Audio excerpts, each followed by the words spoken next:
시청자 여러분 안녕하셨습니까? 주님과 함께 5분 묵상의 시간을 갖겠습니다.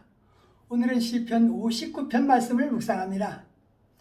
본시를 작성한 시대는 사울이 자객을 보내어 다윗을 죽이려 한 사건으로 사울을 피해서 사울의 딸이자 그의 아내인 미갈에게 도피해있던 긴박한 상황을 배경으로 하고 있는 것으로 보입니다. 시인은 그가 구체적으로 원하는 바를 진술합니다. 그러나 그는 절박한 상황에도 불구하고 민족을 잊지 않고 이스라엘의 대적을 우선 멸해달라고 기도하고 있습니다. 하나님께서 방패로 그들의 목적을 막으신다면 가만히 방관만 하셔도 악인은 꺾어진다라는 것입니다. 다윗은 하나님께 구원을 간구하였습니다. 그는 하나님이 악인을 심판하실 것으로 의인이 구원받을 것을 확신하며 기쁜 찬송을 불렀습니다. 인간은 죄가 없으면 무서움이 없고 두려움이 없는데 다윗이 그랬습니다. 자신의 생명을 해하려고 엎드려 기다리고 강한 자들이 모여 치려고 하는데도 그것은 다윗 자신의 범과를 인함이 아니고 자신의 죄 때문도 아니라고 했습니다. 다윗 자신이 허물이 없는데도 저들이 달려와서 죽이려고 준비하고 있으니 주께서 도와주시기를 간청한 시인데, 하나님은 산성이시니 저의 힘을 인하여 내가 주를 바라보고 싶다고 했습니다. 원수들을 죽이지 말고 흩어주시고 낮추어서 개처럼 울며 성으로 두루 다니게 해달라는 간구입니다. 다윗의 인간미가 보이는 부분입니다. 식물을 위하여 유리하다가 배부름을 얻지 못하여 밤을 지새우는 자같이 되게 해달라고 그렇게 간구합니다. 나의 힘이시여 내가 주께 찬송하오니 하나님은 나의 산성이시며 나를 긍휼히 여기시는 하나님이시라고 그렇게 고백하고 있습니다.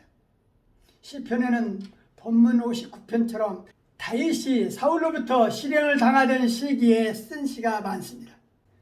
다윗의 시련은 사울은 천천히요 다윗은 만만이란 소문과 칭송이 백성들의 여론이 되는 무렵부터 시작됩니다.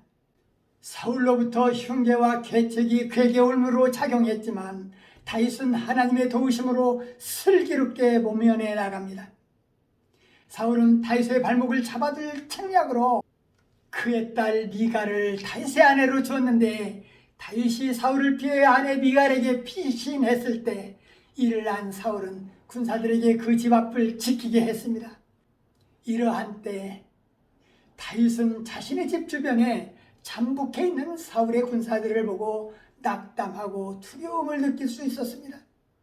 하지만 놀라운 사실은 그때 다윗은 자신의 힘과 산성이 되시는 하나님의 보호를 즐거워하며 하나님께 찬송을 돌렸다라는 사실입니다.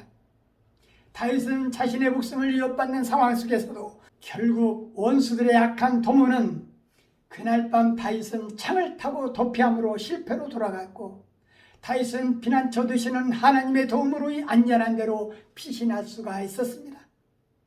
이것이 그의 긴 도피 생활의 시작이었습니다.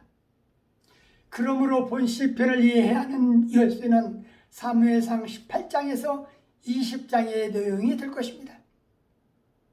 본문은 단순히 사울의 악독함을 징벌해달라는 것만은 아니고, 다윗은 목숨이 경각에 이른 긴박함 속에서도 민족을 잊어버리지 않고 자기를 쫓는 간사한 악인보다도 이스라엘의 대적을 우선 멸해달라고 그렇게 기도했던 것입니다. 그걸로 보아 다윗은 또한 민족을 사랑한 자입니다. 하나님을 깊이 사랑하면 우리는 더욱 선한 자로 하나님이 세워주신다는 사실을 저나 시청자 여러분들은 잊지 않도록 해야 할 것입니다. 오늘 말씀 상고하면서 기도하며 묵상의 시간을 마치겠습니다. 좋으신 하나님 아버지, 시편 59편을 묵상하면서 다윗이 자기를 해하려고 쫓아오는 군사들 앞에서 하나님이여 내 원수들에게 나를 건져주시고 일어나 치려는 자들에게 나를 높여달라고 고백합니다.